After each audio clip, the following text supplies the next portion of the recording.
할렐루야. 네, 반갑습니다. 오늘도 하나님의 풍성한 은혜가 우리 사랑하는 성도님들 모두에게 크게 차고 넘쳐나기를 소원합니다. 예, 오늘 우리가 사도행전의 말씀을 우리가 함께 읽었습니다. 오늘 말씀은 우리가 잘 알고 있는 말씀이죠. 오늘 본문의 말씀으로 우리가 하나님의 마음에 맞는 사람이라는 제목으로 같이 말씀을 잠시 살펴보면서 하나님의 은혜를 나누고자 합니다. 사랑하는 성도 여러분, 오늘 본문의 말씀은요, 바울과 바나바가 이제 1차 전도 여행을 떠납니다. 1차 전도 여행을 떠나면서 구브로라고 하는 섬으로 향해요. 구브로라고 하는 섬에 이르르고 거기서 복음을 전하고, 거기 구브로 섬에 있는 이게 바보라고 하는 지역에서부터 출발을 해서 이제 밤빌리아 버가라고 하는 곳으로 가게 됩니다. 이 밤빌리아 버가에서 이제 함께 1차 전도 여행 때 출발했던 마가가 이제 집으로 돌아가 버리는 일이 벌어지죠. 그랬던 마가를 떠나 보내고 나서 바울과 바나바는요, 계속해서 전도 여행을 가서 어디로 올라가냐니까 비시디아라고 하는 지역이 있어요. 비시디아라고 하는 지역에 있는 안디옥이라고 하는 지역으로 갑니다. 그래서 비시디아 안디옥에 이르게 되고, 이 비시디아 안디옥에 이르렀을 때에 유대인의 회당에서 바울이 설교를 통해서 복음을 증거하는 장면이 오늘 우리의 읽었던 본문의 배경이 되는 그러한 부분입니다. 바울이 이 비시디아 안디옥에서 전했던 복음의 핵심은 무엇이었냐 하니까 예수가 메시아다라고 하는 거예요. 예수가 메시아다, 쉽게 말하면 예수가 구원자, 구약에서 그렇게 말씀하시던 그 오실 메시아가 바로 예수이시다라고 하는 사실을 증거하고 있는 것입니다. 유대인들이 죽인 예수를 하나님이 다시 살리셨다라고 증거합니다. 그리고 이제 이 예수를 믿음으로 말미암아 의롭게 된다라고 하는 사실을 증거하고 있습니다. 그런데 바울은요, 이러한 설교를 듣는 대상이 바로 유대인의 회당에서 복음을 전했기 때문에 바울은 가장 먼저 유대인들에게 많이 접근을 합니다. 타 지역에 흩어져 있는 디아스포라 유대인들에게 가서 그들에게 쉽게 접근하기 위해서 복음을 전하는데, 그런데 이 대상이 유대인들이다 보니까 바울이 자신의 설교, 이 메시아가 예수님이 메시아이시다라고 하는 사실을 증거하기 위해서 유대인들이 잘 알고 있는 구약의 이야기로부터 접근을 합니다. 그래서 구약의 이야기를 하면서 사람들이 공감하고 있잖아요. 이제 구약의 이야기들은 다 알고 있으니까요. 그래, 그들의 공감을 이끌어내기 위해서 설교의 앞부분에서 유대인들의 이스라엘 출애굽에서부터 설교를 시작하고 있음을 보게 됩니다. 그래서 출애굽 역사로부터 말씀을 이제 시작하는 가운데에 오늘 우리가 읽은 한 본문, 이렇게 구약의 그 출애굽부터 시작을 해서 이제 복음을 전하는 거예요. 설교를 하는데, 그러면서 그 역사를 하나씩 이제 중요한 역사를 하나씩 짚어 나가는 거예요. 짚어 나가면서 놀라운 한 사람에 대해서 놀라운 선포를 합니다. 이렇게 짚어 넣으면 한 사람에 딱 접근했을 때에 이 사람에 대해서 놀라운 선포를 하게 되는데, 그 사람이 누구냐니까 다윗이라고 하는 인물이었다라고 하는 거죠. 이 다윗에 대해서 바울이 굉장히 놀라운, 어떻게 보면 굉장히 부럽기도 하고요, 굉장히 충격적으로 다가올 수도 있는데, 이 다윗에 대해서 뭐라고 설교를 하는지 우리가 오늘 본문 22절을 같이 한번 읽겠습니다. 다 같이 한번 읽어보겠습니다. 시작. 패하시고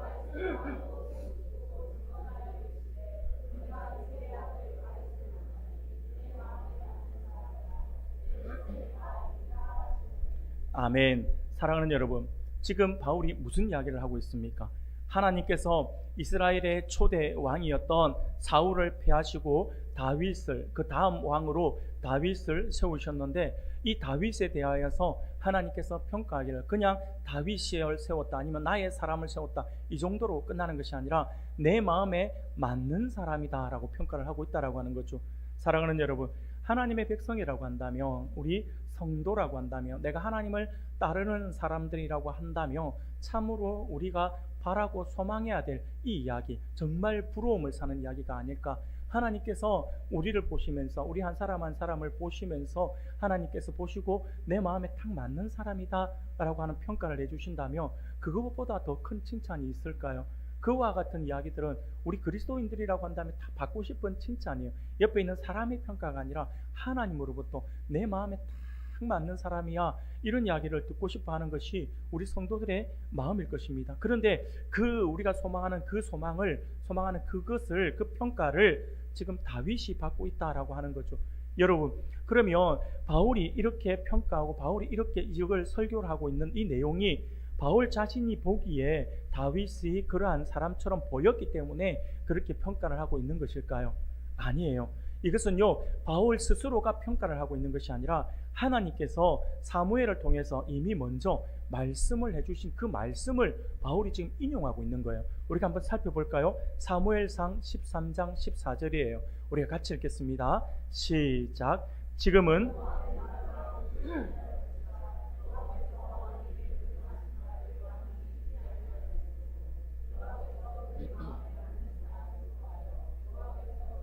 그의 백성의 지도자로 삼으셨느니라 하고. 아멘. 이미 하나님께서 이 사무엘을 통해서 하나님께서 어떤 다윗이라고 하는 사람을 다 하나님은 계획을 다 갖고 계신데 이 다윗이 어떤 사람이다라고 하는 것을 하나님께서 이미 평가를 해주셨다라고 하는 거죠. 먼저 다윗에 대해서 하나님의 마음에 맞는 사람이었다라고 그렇게 먼저 이야기를 하고 있었다라고 하는 거죠. 사랑하는 여러분, 여기서 내 마음에 맞는 사람이라고 했잖아요. 내 마음에 맞는 사람이라 할 때 이 맞는 예전에 우리가 지금 개역 개정 성경을 보고 있어요. 예전에 바뀌기 전에 개역 한글 성경에서는요 합하다라고 해요. 내 마음에 맞다 합한다라고 했는데 그 합하다라고 하는 말씀이 바로 이 맞는이라고 하는 말과 같은 말인데 이 맞는이라고 해석을 했는데 이 맞는에 해당하는 히브리어 단어가 뭐냐면 카타라고 하는 단어인데 이 카타라고 하는 단어의 그 원뜻을 우리가 한번 살펴보면요 무엇의 뒤를 따른다라고 하는 의미예요. 아니면 무엇을 따라라고 하는 말이죠. 그래서 앞에서 누군가가 있으면 그 사람을 온전히 따라간다 할 때 그 사람을 따라 그 사람을 뒤쫓아간다. 앞에 누가 위대한 선인들을 행했던 그 일들 그 선배들의 그 일을 쫓아간다라고 할 때 그때 쓰는 단어가 바로 이 카타라고 하는 단어예요. 그런데 이 카타라고 하는 단어를 지금 다윗에게 쓰고 있는 거죠. 그래서 하나님께서 지금 다윗을 보시면서 내 마음에 맞는 사람이다 라고 하는 말은 무슨 말이냐니까 내 마음을 뒤따르는 사람이다 라고 하는 거예요. 굉장히 중요한 부분이에요. 하나님의 마음이 이심전심이라고 해서 하나님의 마음을 다윗이 알고 하나님의 그 마음을 다윗이 알았다라고 한다면 그 하나님의 마음에 맞게끔 행동한 사람이 바로 다윗이었다라고 하는 거죠. 하나님의 마음에 맞는 사람은 먼저 하나님의 마음을 알고 그 마음을 거스르지 않고 또 앞서지도 않는 오직 하나님의 뜻을 뒤따르는 사람을 의미합니다. 가끔씩 가다가 내가 하나님의 뜻을 알아요. 하나님의 뜻을 아는데 가끔씩 우리가 하나님을 향한 열심이 좀 지나친 사람이 있어요. 지나친 사람은 하나님보다 앞서 나가려고 해요. 하나님보다 앞서 나가서 먼저 하나님 앞에 나가려고 하는 사람이 있어요. 그 마음의 의도는 좋지만 그것은요 카타라고 하는 이 단어에 맞지 않습니다. 하나님보다 앞서가는 사람도 아니고 하나님과 동등한 위치에서 가는 사람도 아니에요. 카타라고 하는 단어는 그저 하나님의 마음을 알고 하나님의 께 앞서지도 않고 하나님과 동등한 위치도 아닌 오직 그의 뒤에서 그 마음을 따라가는 사람, 그 사람을 표현할 때 우리가 카타라고 하는 단어를 쓴다라고 하는 거죠. 오직 하나님의 마음을 쫓아 행하는 사람인 거죠. 다윗이 바로 그런 사람이었다라고 이렇게 평가를 하고 있다라고 하는 거죠. 사랑하는 여러분, 그런데 우리가 여기서 하나 기억해야 할 것이 있어요. 그게 뭐냐면 하나님께서 다윗을 이렇게 하나님의 마음에 맞는 사람이다라고 이렇게 해서 다윗이라고 하는 그 인물이 무죄한 사람이다라고 생각하면 안 됩니다. 다윗은 어떻게 보면 사울 왕보다 더 좀 안 좋은 평가를 받을 수도 있어요. 사울 왕보다 더 심한 더 좀 우리가 생각할 때 끔찍한 그런 죄를 저지른 사람이 바로 이 다윗이었어요. 다윗은요 간음을 했어요. 간음만 한 것인가요? 아니죠. 그 간음을 숨기기 위해서 살인교사까지 일삼았던 사람이 바로 이 다윗입니다. 이스라엘의 사람들에게 지금도 가장 위대한 왕 그러면 다윗을 꼽아요. 근데 그 다윗이 그런 사람이었다라고 하는 거죠. 그러나 그럼에도 불구하고 다윗을 하나님께서 그 하나님 당신의 마음에 딱 맞는 사람이다 라고 이렇게 평가하신 것은요 절대로 그가 죄가 없어서 그런 게 아니에요. 그가 그저 무죄하기 때문에 그저 그 영혼이 깨끗하기 때문에 하나님께서 그를 그렇게 평가해 주신 것이 아니에요. 그게 아니라 다윗은요 분명히 죄가 있어요. 그런데 다윗은 다른 사람과는 달랐어요.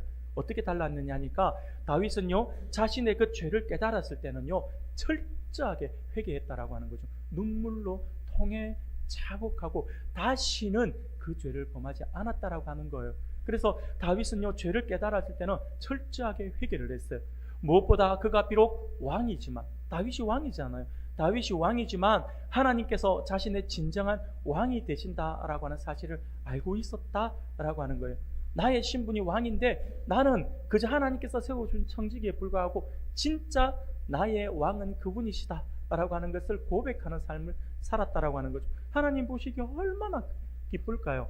사랑하는 여러분, 끊임없이 다윗은요, 하나님의 뜻을 묻는 사람이었어요. 다윗은 겉모습으로 드러나는 삶만이 아니라 그 마음 깊은 곳에서 하나님을 왕으로, 진정 하나님을 왕으로 모신 하나님의 백성이었다라고 하는 사람, 백성이었다라고 하는 거죠. 하나님은요, 그러한 다윗을 너무나도 잘 알고 계셨기에 그를 하나님의 마음에 맞는 사람이다라고 말씀을 하고 있는 겁니다. 다윗이 드러난 업적, 다윗이 드러난 어떤 행적, 아니면 다윗의 외모에서 풍겨져 오는 그 아름다움에서가 아니라 하나님은요, 다윗의 그 중심, 하나님의 맞는, 하나님의 말씀만을 따르고 하나님의 뜻을 구하고 하나님의 뜻을 따라서 그를 뒤쫓아가고자 했던 그 중심, 그 중심을 하나님께서 보셨다라고 하는 거예요. 사랑하는 여러분, 다윗을 향한 이 하나님의 마음을 가장 잘 표현해 주고 있는 말씀이 바로 사무엘상 16장 7절 말씀이에요. 우리가 잘 아시는 말씀입니다. 같이 한번 읽겠습니다. 시작. 여호와께서 사무엘에게 이르시되 그의 용모와 키를 보지 말라. 내가 보는 것은 사람과 같이 아니하니 사람은 외모를 보거니와 나 여호와는 중심을 보느니라 하시더라. 아멘.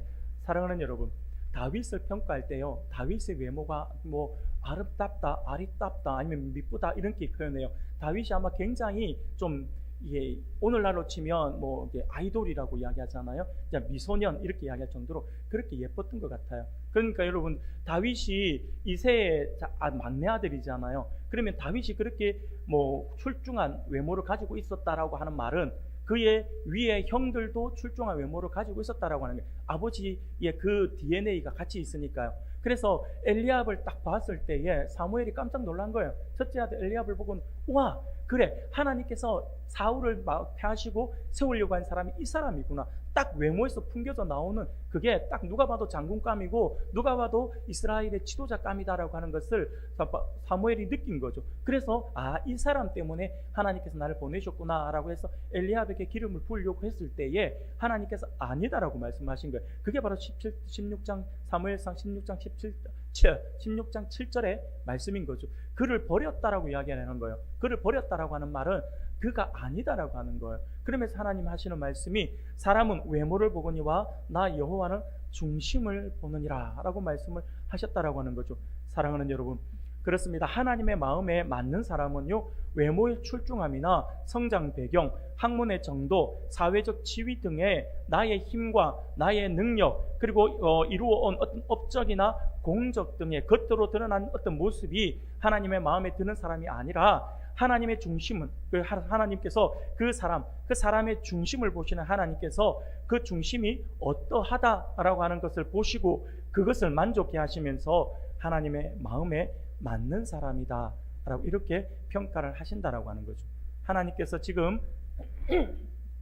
다윗을 보시고 다윗의 그 중심이 어떠하다라고 하는 걸 하나님이 잘 아셨기 때문에 지금 이 이야기를 하고 있는 거죠. 엘리압도 마찬가지입니다. 하나님께서 엘리압의 중심을 다 아셨기 때문에 그를 버렸다라고 이렇게 평가를 하는 거죠. 외모하고는 다르게 이 안에 하나님을 온전히 향하는 중심이 없었다라고 할 수가 있겠죠. 사랑하는 여러분, 그러면 다윗의 중심은 어떠했기 때문에 하나님께서 그를 하나님의 맞는 사람이다라고 하는 이러한 엄청난 평가를 내려주고 있는 것일까요?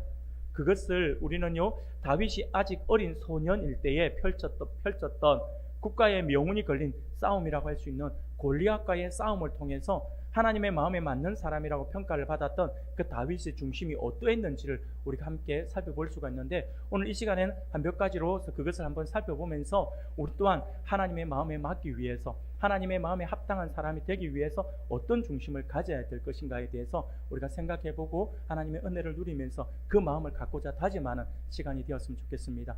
사랑하는 여러분, 하나님의 마음에 맞는 다윗의 중심, 어떤 중심일까요? 첫 번째는요, 그에게는 무엇이 있었냐 하니까 믿음의 용기가 있었던 거예요. 믿음의 용기가 있었어요. 오늘 우리가 한번 볼까요? 사무엘상 17장 1, 2절이에요. 사무엘 17장 1, 2절. 오늘 우리가 사무엘과 골리앗의 싸움을 한번 살펴볼 거예요. 우리가 1, 2절 같이 읽겠습니다. 시작. 블레셋 사람이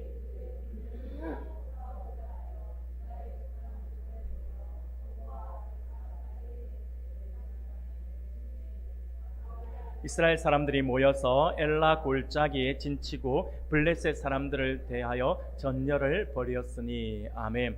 사랑하는 여러분, 블레셋 사람들이 군사를 일으키고 이스라엘을 치고자 올라왔어요. 이스라엘의 사울 왕이 급히 당연히 대항을 해야 되잖아요. 그래 군사를 모아서 블레셋과 지금 대치 중에 있는 그러한 상황입니다.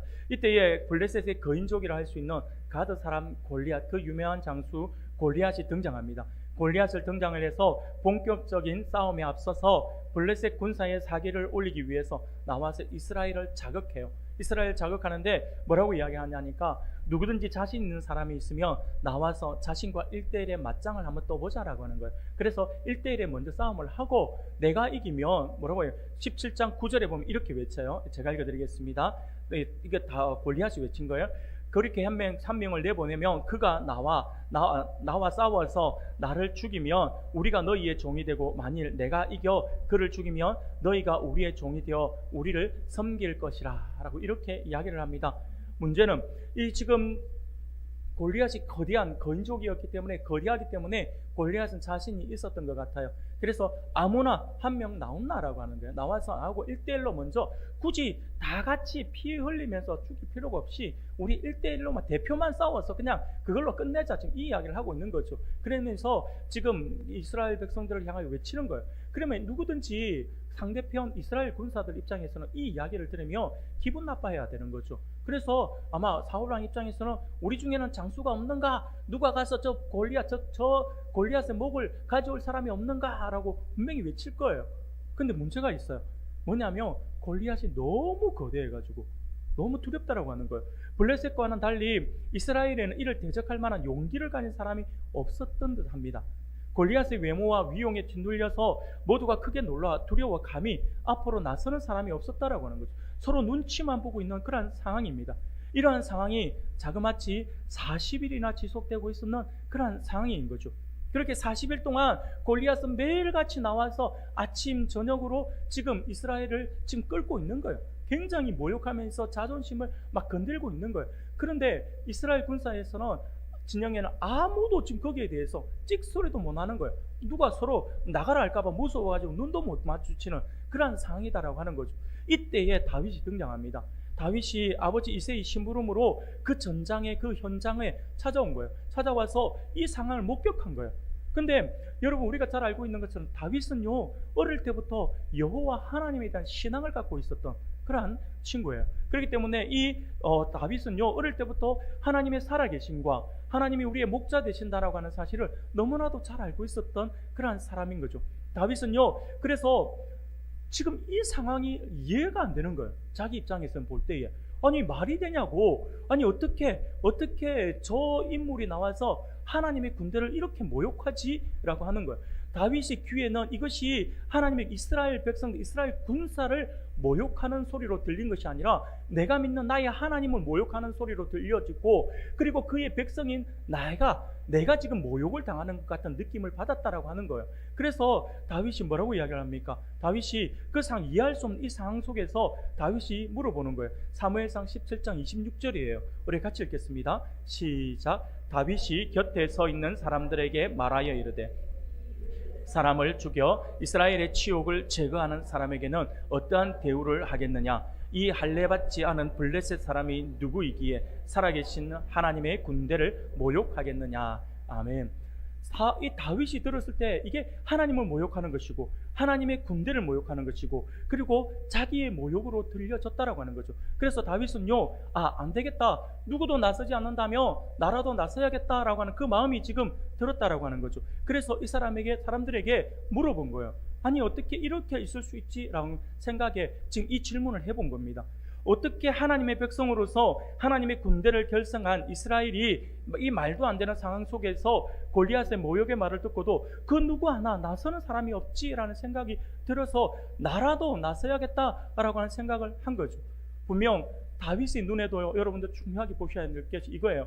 다윗의 눈에도 골리앗은 거대한 장수로 보여요. 다윗이 눈 감고 있는 거 아니에요.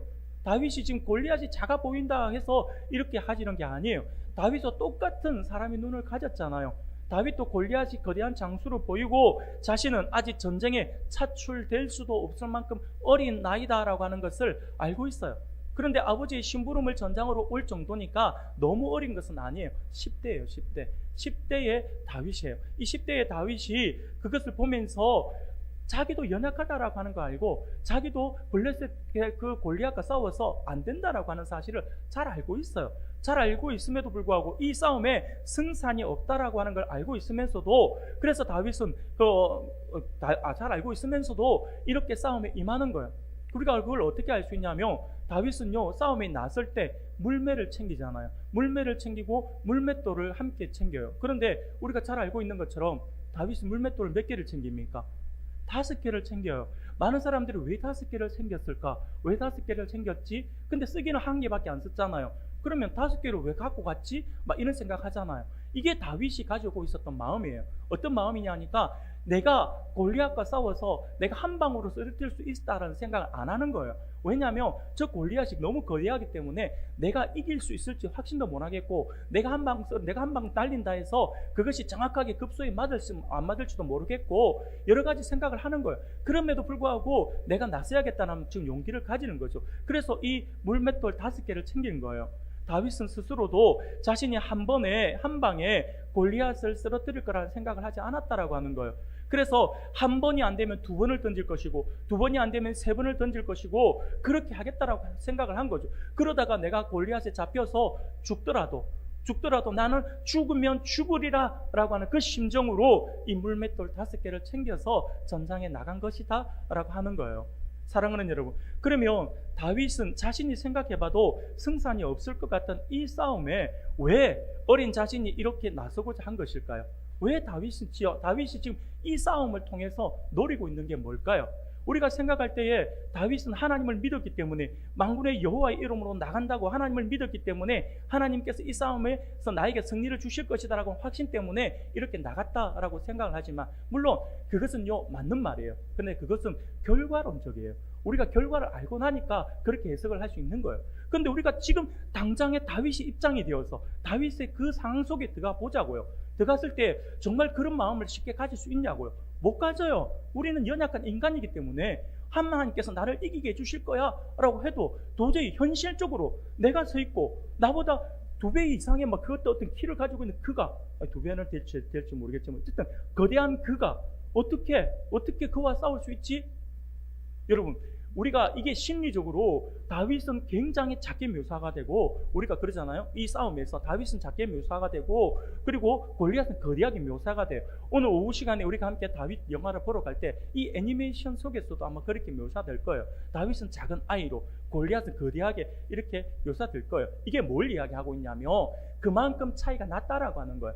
싸움 상대가 안 됐다라고 하는 거예요. 그런데 다윗이 그것을 알고 있으면서도 왜 이렇게 나서고 있냐라고 하는 거예요. 그때의 다윗의 심정을 우리는 알 수가 없어요. 그런데 우리가 이 싸움의 본질을 가만히 묵상해 보고 있으면요, 어렴풋이 다윗의 마음이 느껴져요. 죽으면 죽으리라 라고 했던 그 마음이 다윗이 가졌던 마음이다라고 하는 것을 우리가 알 수가 있다라고 하는 거예요. 다윗은요, 자신이 이 골리앗과의 싸움에서 반드시 이길 것이다라고 하는 확신보다는요, 지금 두려움에 떨고 있는 이스라엘 군사들, 그 군사들, 하나님의 하나님의 군사이면서도 불구하고 모욕을 당하고 있음에도 불구하고 모욕을 당하는지 모르고 있는, 멍청하게 있는 그들의 그것을 일깨워주고 싶은 거예요. 그래서 그 군사들에게 지금 자신들이 누구인지, 자신들의 정체성을 불어넣어주고 싶은 것이 다윗의 마음이었다라고 하는 거예요. 쉽게 말하면 당신들은 단순한 군사가 아니라 하나님의 이름으로 결성된 하나님의 군대이고, 이 하나님의 군대가 모욕을 당하는 것은 곧 하나님이 모욕을 당하는 것이다 라고 하는 사실을 깨닫게 해주고 싶었던 것이죠.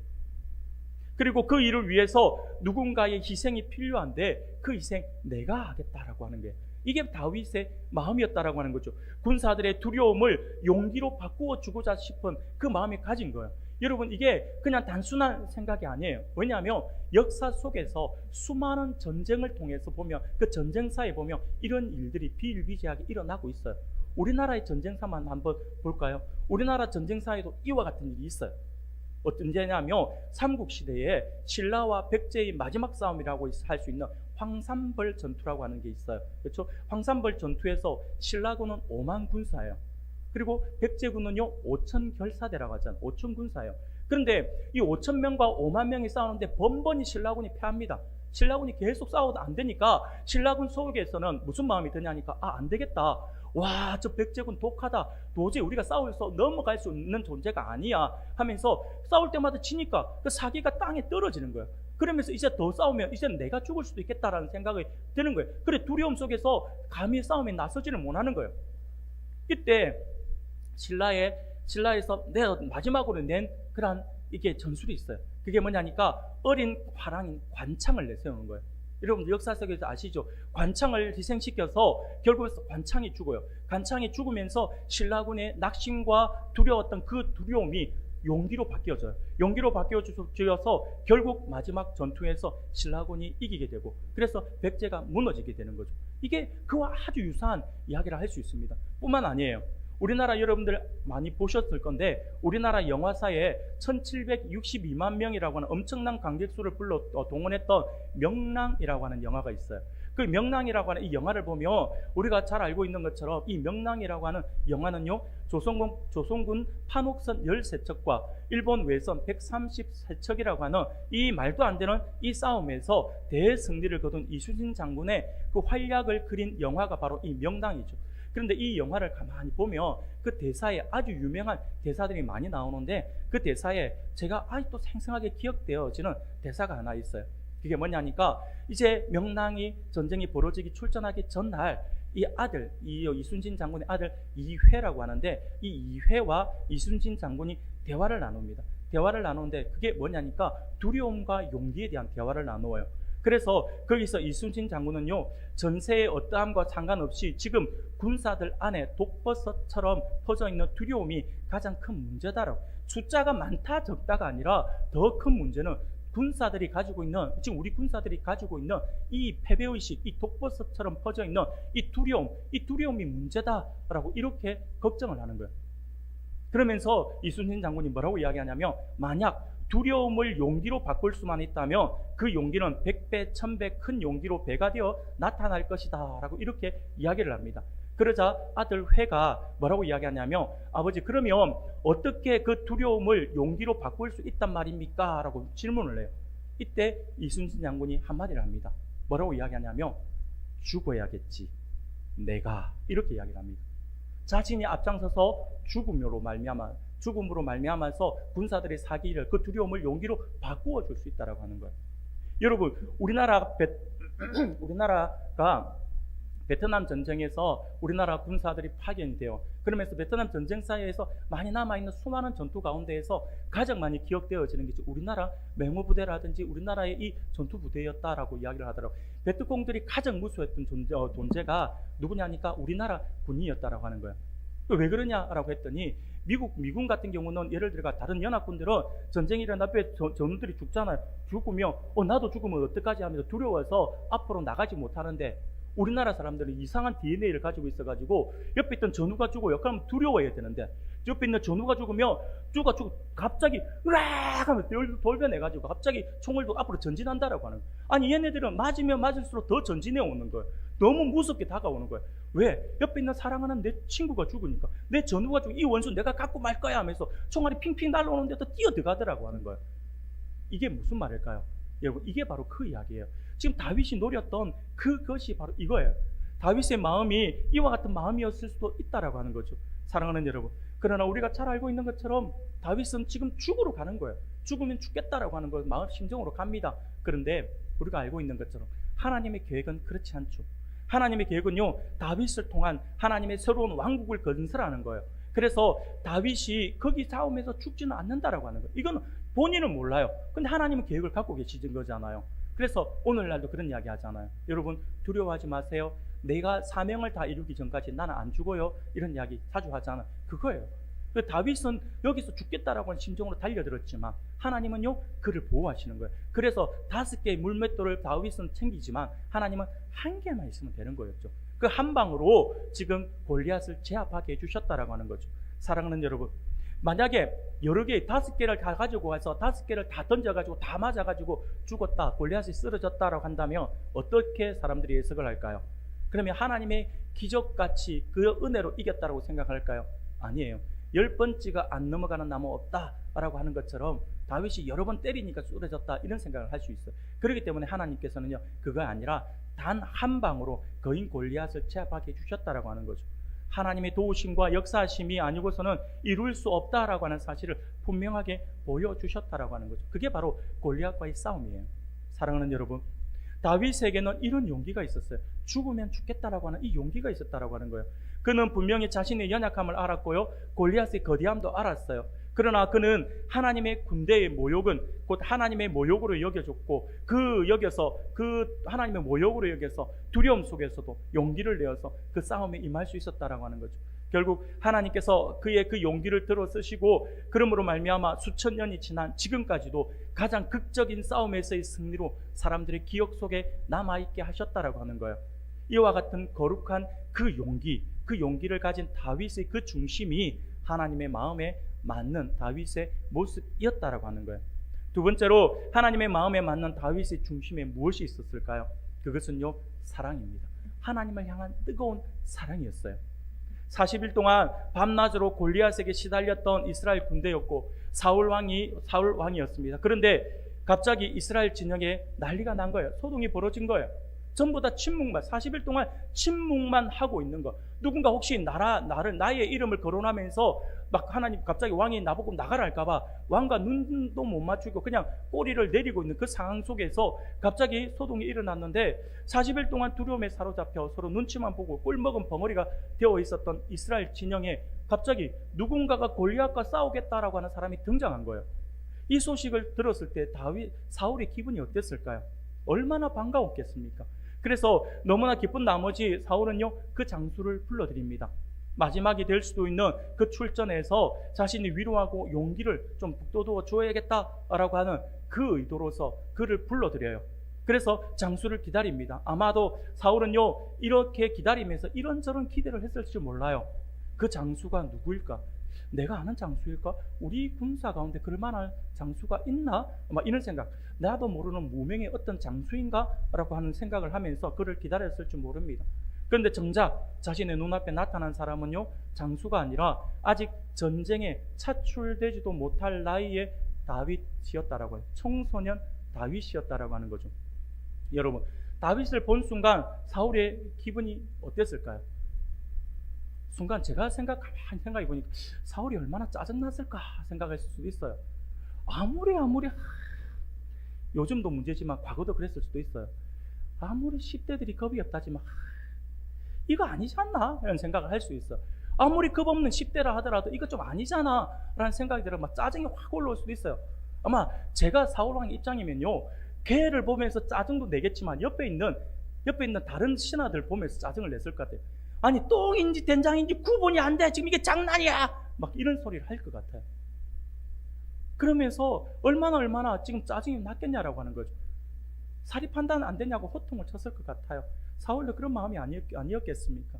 결국 사울은요 오늘 사무엘상 17장 33절에 보면 이렇게 이야기를 해요.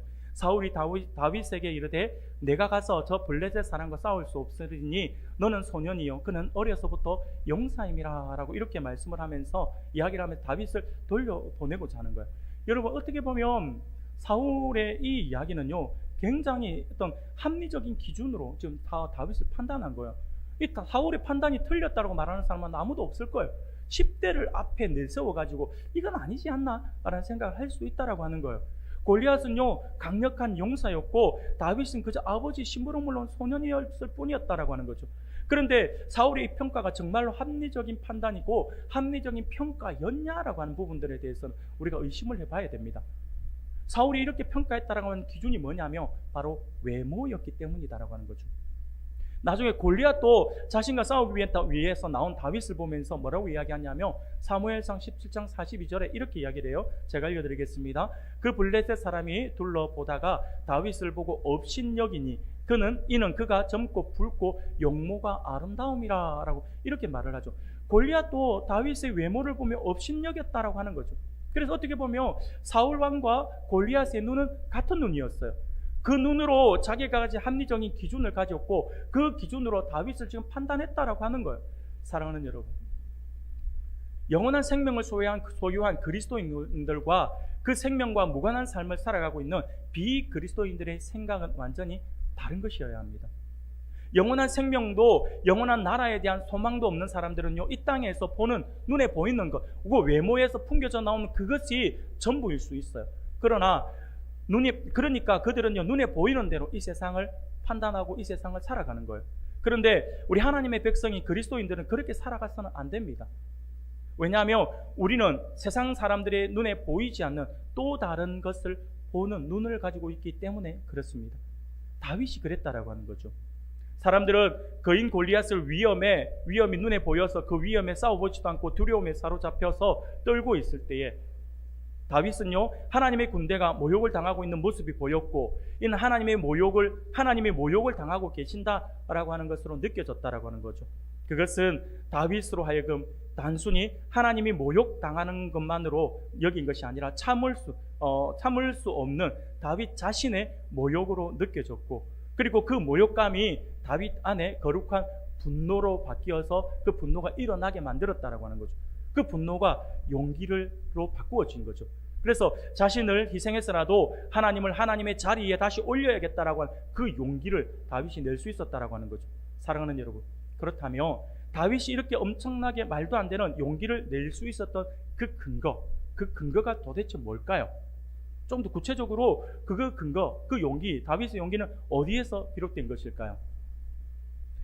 얼마 전에 우리 어느 권사님과 제가 대화를 나누는데 그 권사님이 재밌는 이야기를 하나 했어요. 그 재밌는 이야기를 했는데 그 이야기가 그냥 우스갯소리 같지만 제가 볼 때 참 공감이 갔어요. 그게 뭐냐니까 이런 이야기를 하시더라고요. 우리 집에서 구박받는 똥개도 다른 사람이 구박하면 기분이 나쁘다라고 하는 거예요. 이 말을 듣는 순간 제가 참 공감이 되었어요. 그리고 얼마 전 TV를 보는데 이와 유사한 TV CF 문구가 스치고 지나가는 거예요. 그 CF 문구에 역시 또 제가 공감을 했어요. 무슨 내용이었냐니까 프로야구 팬의 입장에서 이야기를 하는데, 자기가 응원타는 팀이 못하면 어떻습니까? 우리 모두가 감독이 되어가 평가를 하는 거야. 그 선수는 이게 안 되고, 왜 거기서 그 투수를 내고, 왜 선수 기용을 이렇게밖에 못해? 하면서 막 우리가 그 팀에 대해서 욕을 하잖아요. 그래서 그 문구에 어떤 문구가 나오냐니까, 까도 내가 깐다라고 하는 거야. 이게 뭔 말이냐 합니까? 아무리 내가 응원하는 팀이 못한다 하더라도 내 팀은 내가 까면 모를까, 다른 사람이 까면 기분 나쁘다라고 하는 거예요. 예를 들어가지고 우리 부산 사람의 절대 다수가 프로야구를 보면 롯데 자이언츠를 좋아해요. 롯데 자이언츠가 못하고 있어요. 지금 그게 현실이잖아요. 못해요. 그런데 우리끼리 이야기를 하면서 이런 이야기를 하는데, 죄송합니다, 저기 서울 사람 아니면 대구 사람 아니면 저기 광주 사람 이런 사람들이 와가지고 자기 팀 잘한다고 막 롯데를 까고 있으면 기분이 좋냐고요? 기분이 나빠요. 막 나빠가지고 오히려 너는 뭐가 잘났다고 하면서 막 그렇게 하는 거예요. 그래서 그 말이에요. 우리 팀은 까도 내가 깐다, 이 말이에요. 여러분 한번 생각해 보세요. 왜 집에서 구박받는 개도 다른 사람이 구박하면 기분이 나쁘고, 못하는 우리 팀을 타팀 팬이 까면 기분이 나쁜 걸까요? 그것은 바로 그 안에 사랑이라고 하는 베이스가 달려있기 때문에, 사랑이 있기 때문에, 관심이 있기 때문에 그렇습니다. 지금은 가치 없어 보이고 못해서 싫다라고 하는 감정이 앞선다 하더라도 그 안에 사랑이 있기 때문에 누군가로부터 무시를 당하면 기분이 나쁘고, 그렇게 무시하거나 욕하는 사람이 있으면 그와 맞서서 싸우게 된다라고 하는 거죠.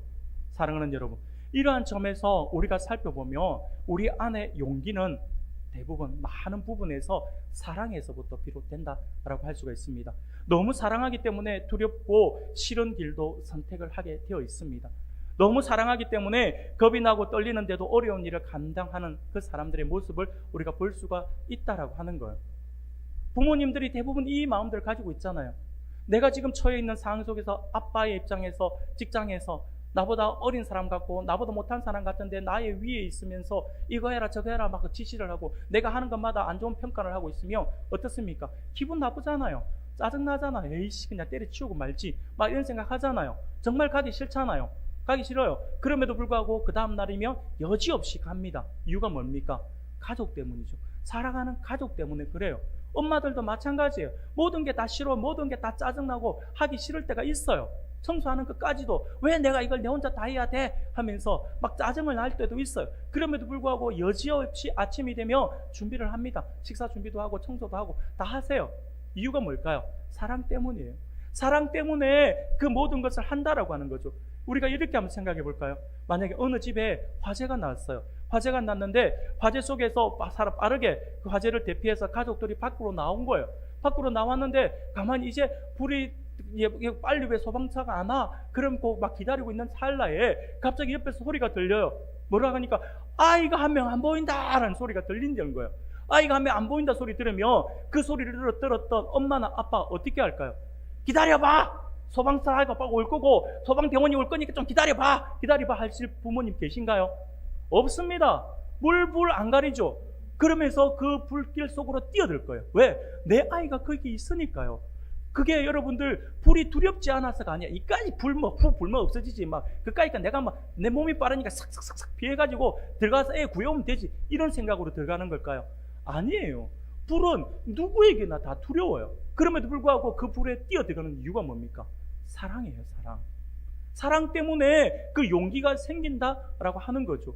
사랑하는 여러분, 이게 진짜 용기예요. 우리 예수님도 그러셨잖아요. 예수님은 성육신 하셔서 인간의 모든 고통을 다 알고 계세요. 하나님이시기 때문에 다 알고 계셨어요. 십자가의 길이 얼마나 두렵고 고통스러운지 다 아셨잖아요. 얼마나 그걸 다 알고 계신지 우리가 겟세마네 동산에서 주님이 하신 기도를 보면 알잖아요. 아버지여, 만일 아버지의 뜻이거든 이 잔을 내게서 옮겨달라고 하잖아요.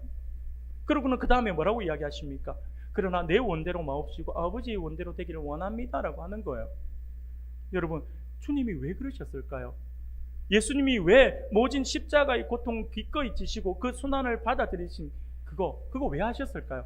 두려움이 없었어가 아니에요. 두려워서 이것 좀 피하고 싶다고 그렇게 기도하신 분이잖아요. 그런데 왜 그거 하셨냐고요? 사랑 때문이에요.